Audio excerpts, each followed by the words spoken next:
Hogan in A10, analyzing some more documents, found this map on the U.S. history regions. We'll just get to it then. Well, they really don't make it a secret here. Cuban Missile Crisis, Nope. 1962. 1962, closest the world ever came to nuclear war. For 13 days, we were pretty much on the edges of our seats. Yeah. So what's really going on here? The map has these dots that seem to be taking the shape around Cuba. We got some triangles there, and we're really just looking at the southeast portion of the United States, really just Florida. Yeah, make note how close Cuba is to mainland Florida. And by 90 now miles. you should know 90 miles. If you needed that, you have that the metric there that's going to measure miles. Yeah, got to look at a key when you're analyzing maps so you understand what you're looking at. The squares are U.S. naval military bases. We actually have one on the island of Cuba that goes back to the Platt Amendment. During the age of imperialism. After the Spanish-American War. Yeah. Triangles are Soviet missile sites. You see a bunch of them on the island of Cuba. Interestingly enough, it almost looks like the triangle's pointed right at us. Pretty much. And then let's go. We've got this dotted line. It is a naval blockade. I'm interested they use the word blockade on the map. Yep. Because it's not what we called it in real life. It was a quarantine line. Yeah, interesting. Because a blockade is an act of war, and therefore could have actually started World War III. So Kennedy and his advisors were very careful to call it a quarantine line. Now, when we go back to the Soviet missile sites, even though we have this blockade, this is of course referencing the Soviet ships that are coming in. Mm-hmm. When we go to these triangles here, now these Soviet missile sites, when we get into how we found out about them, this is also the age of espionage. Yes. This is where a lot of spying is taking place. We wound up finding out about it from U-2 planes that were flying over Cuba, and they wound up seeing these sites that were popping up. Like Bono and the Edge. You too. Oh, sorry, man. He'll put a picture of him. Yeah. Great. Now I gotta go and search for one.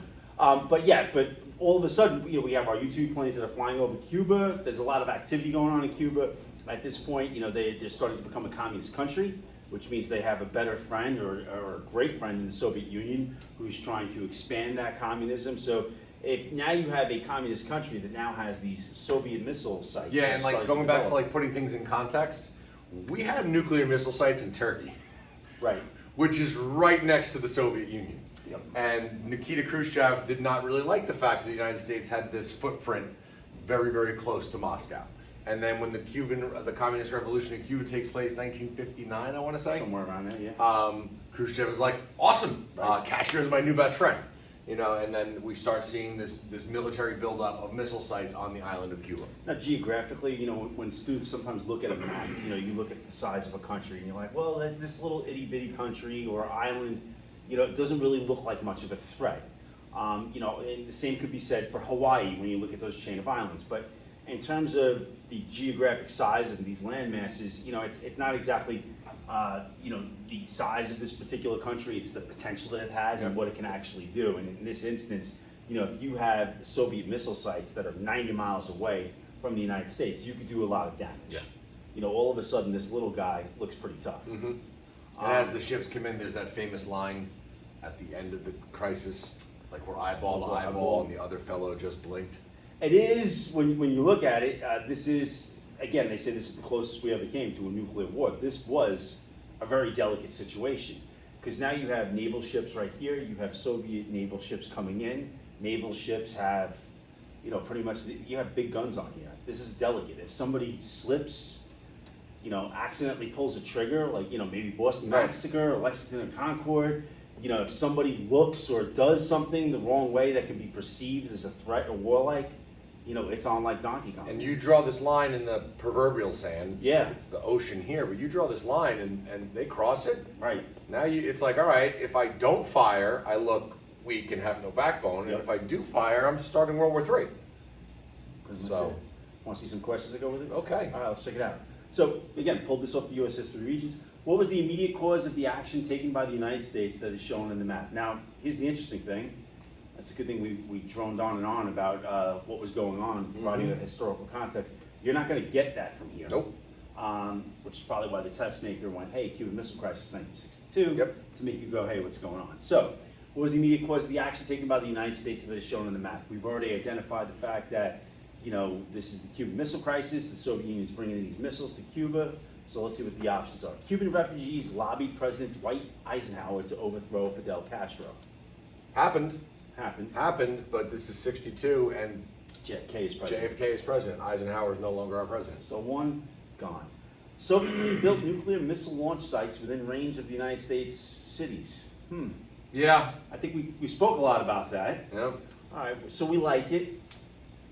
United States military bases in the Caribbean were closed by Cuban armed forces. No. May have happened, but that map definitely doesn't give me anything like that. No. Puerto Rican citizens asked Congress to assist them in repelling communist advances. All right, well, there's Puerto Rico's Rico. over here with a bunch of military bases, but again. Nothing there. Yep. Gonna have to go with two. Ding, ding, ding, ding. Yeah.